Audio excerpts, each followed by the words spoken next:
So here we are in Sasamón. You can see here is the Plaza Mayor, but that's not really what we're here for. This is what we're here for. This old cathedral. Let's take a look through this arch. You're going to be mind blown by what you see here.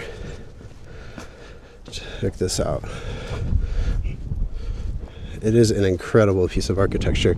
In fact, probably the thing that's going to grab the most of our attention is this portal right here, because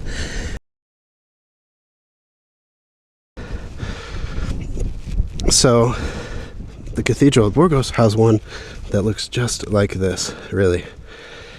It's the Puerta del Sarmental.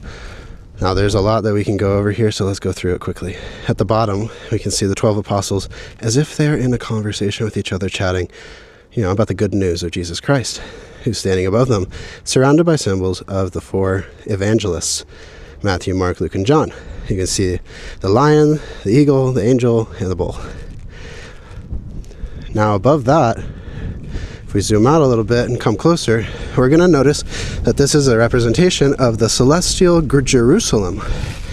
You can see all of these kings with these instruments, right? So take a look. All of them are playing something in joy and in happiness that Christ has come and has saved them. All of them have an instrument, basically. Of course, there's a seraphim right here. Let's go back. Seraphim. But again, we come back. There's a little organ that she's playing.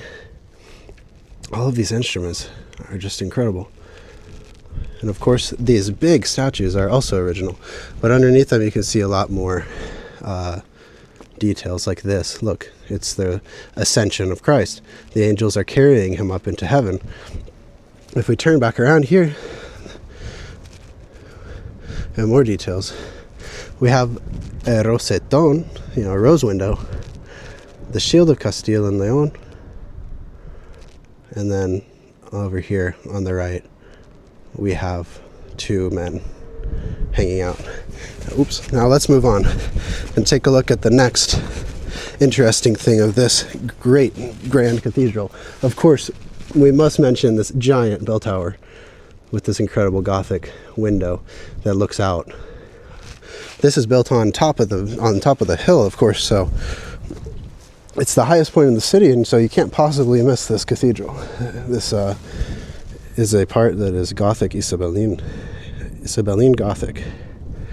Take a look. Right here you can see the shield of the Reyes Católicos, Isabel and Fernando.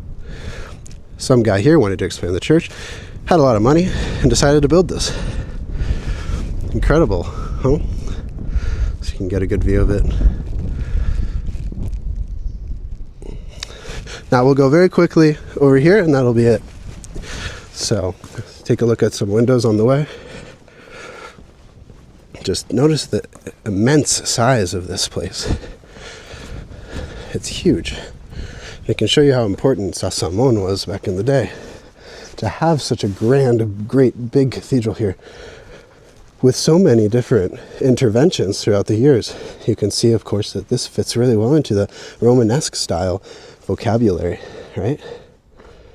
The zigzag that we see on the archway, that is so common here in Burgos and in Castile and Leon. And then, of course, heading upwards, you can see what they've changed. They added so much. I mean, take a look here and see that this diagonal stone, which they had changed to modify.